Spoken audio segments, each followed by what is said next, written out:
planeta. Hoje, o Jornal PH revela um depoimento exclusivo, inédito, invisível ao olho nu, com problemas profundos no nosso planeta, que afeta desde os menores seres marinhos até a vida no nosso dia a dia. Conseguimos acesso à vítima esquecida nessa crise climática. Nossa equipe preparou uma reportagem especial sobre o drama silencioso que está transformando os mares em ácidos. Desde a Revolução Industrial, o modo de produção e as atividades econômicas mundiais mudaram drasticamente a forma com que o ser humano se relacionava com o meio ambiente. As emissões de gases no efeito estufa batem recordes cada vez maiores, cerca de 50% a mais do que nos anos pré-industriais. E com isso, suas consequências vêm à tona, do solo ao mar. Esses gases, quando em concentrações maiores na atmosfera do planeta, interferem em características físicas, biológicas e químicas em toda a vida na Terra e dos seus ecossistemas. Uma delas, o oceano ácido. A acidificação dos oceanos é uma das consequências mais graves nas mudanças climáticas. E pior, muita gente nem sabe que ela existe. Vamos investigar por que os mares estão ficando mais ácidos? Quem é o principal responsável e, principalmente, o que podemos fazer para frear essa crise? Nos próximos minutos você vai entender o que é a acidificação oceânica e por que ela ocorre, quais são os impactos reais hoje, quem é o maior responsável e o mais importante, o que podemos fazer para frear essa crise? Prepare-se para ouvir a verdade que ninguém nunca quis ouvir. Fique agora com a nossa entrevista exclusiva. Nossa equipe conseguiu uma entrevista exclusiva com a maior vítima dessa mudança climática. Porém, ela pediu anonimato, então sua imagem não será mostrada e sua voz será modificada. Poderia me dizer como você está se sentindo diante disso tudo que está acontecendo? Os corais estão morrendo. Os fitoplânctons, que produzem o oxigênio de vocês, estão desaparecendo. Só vocês têm o poder nas mãos de me curar. Mas precisam começar agora, antes que seja tarde demais. E os humanos? Você acha que eles percebem esse desastre que está acontecendo? Os humanos? A maioria finge que nem escuta. O meu pH já caiu quase 30% desde a Revolução Industrial. E o que eles fizeram? Eles nem percebem. Eu grito em silêncio a cada tempestade, a cada peixe a menos, a cada maré anormal. E eles estão nem aí. E eles ainda esperam que eu produza mais da metade de oxigênio do planeta? Ah, não, né? Aí fica difícil. Assim não dá. E você gostaria de deixar uma mensagem para aqueles que estão assistindo? Se continuar assim, em 50 anos, ou até menos, a maioria dos ecossistemas marinhos já tenham entrado em colapso. Mas ainda dá tempo, né? Não sei, reduzindo as emissões, protegendo os mares e cobrando as ações, é claro. O oceano sustenta a vida na Terra. Sem ele, nada sobrevive. Nossa equipe conseguiu um contato com um especialista que estará contando um pouco mais das causas e consequências dessa mudança climática.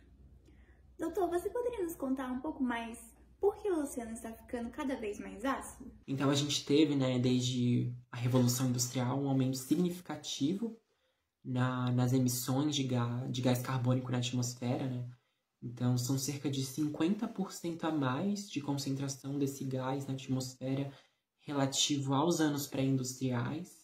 Gás esse que faz parte do efeito estufa, faz parte dos gases que compõem ali o efeito estufa. E que a gente sabe que em concentrações muito altas na atmosfera são muito prejudiciais para a vida na Terra.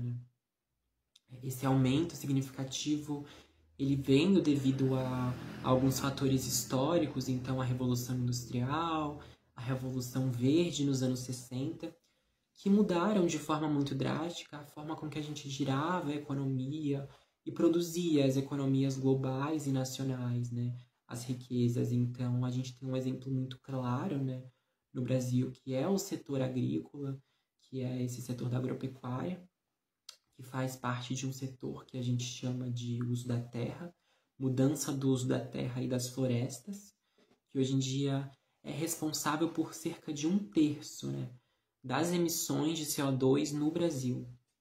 Então, claro, a gente tem dentro desse setor as queimadas que são relativas ao uso da terra e ao uso das florestas, Então, a gente pode ver na equação química básica, né, de combustão, onde a gente tem ali uma matéria orgânica que faz parte de todo essas florestas, então as árvores e toda a vida que a gente tem ali, reagindo com o oxigênio que a gente tem no ar, formando sempre o CO2 e a água, né?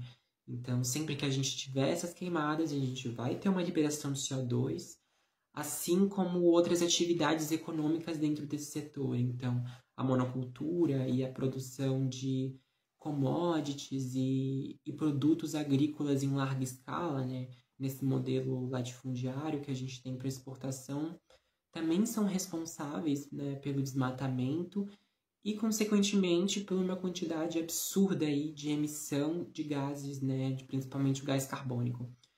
A gente tem conhecimento hoje em dia que as áreas preservadas e as florestas e ecossistemas vivos que a gente tem estocam anualmente toneladas de carbono, né? Então, atualmente, estima-se, né, que cerca de 30% do gás carbônico da atmosfera é absorvido pelos oceanos.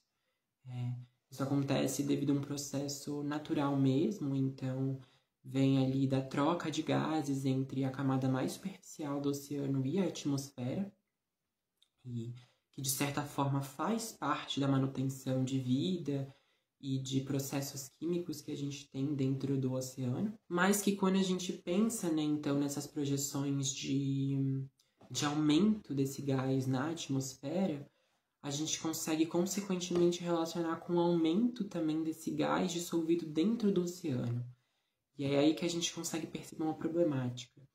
Então, o gás carbônico, quando em contato com a água ali em meio aquoso, ele vai formar, né, o ácido carbônico, que é um ácido que ele é ionizável em meio aquoso. Então, vai formar os íons hidrônio e o íon bicarbonato. E quando a gente olha e identifica uma natureza poliprótica também nessa molécula, né, na molécula de ácido carbônico, a gente parte para outra parte da reação, né? Então, além da primeira ionização, a gente tem uma ionização desse bicarbonato também em meio aquoso, que vai formar outro íon hidrônio e um íon carbonato. E olhando e percebendo a partir de teorias como a de Bronsted-Lowry, a gente percebe um caráter ácido, né, dentro desse processo químico, devido à doação desses hidrônios, né?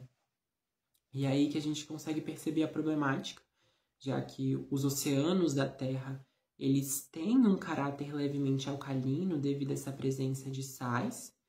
Então, a gente estima que hoje em dia o pH oceânico está em 8,1, cerca de 0,1 a menos do que nos níveis pré-industriais, o que parece uma diferença insignificante.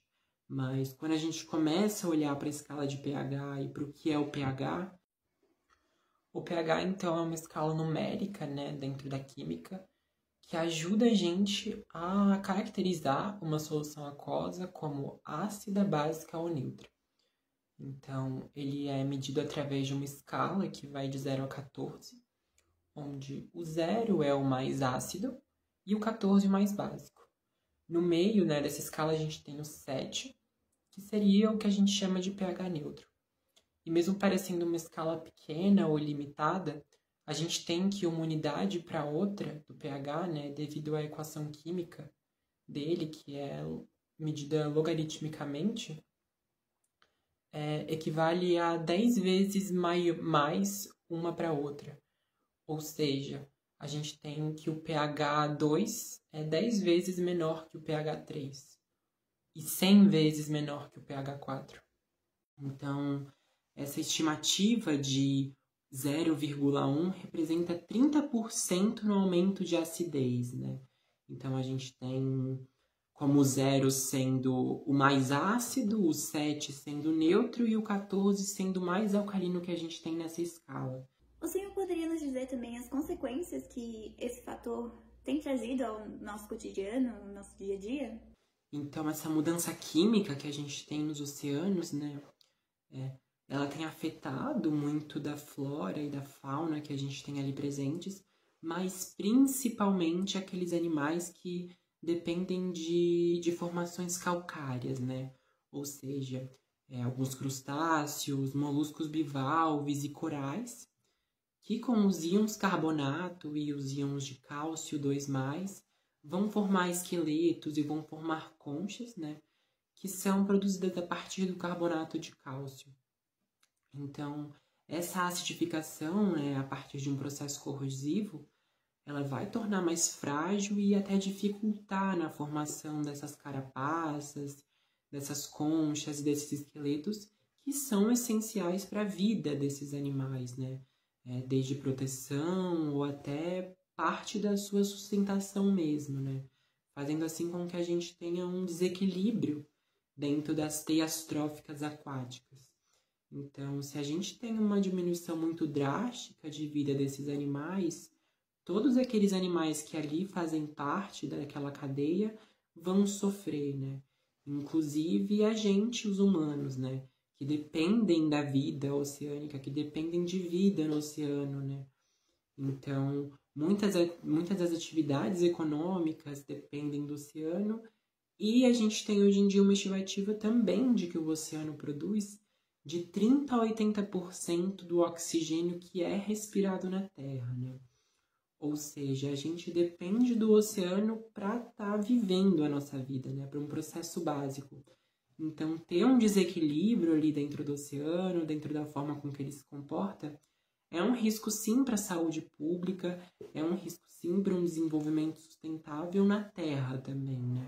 Nosso tempo, infelizmente, acabou, mas o planeta não pode acabar com ele.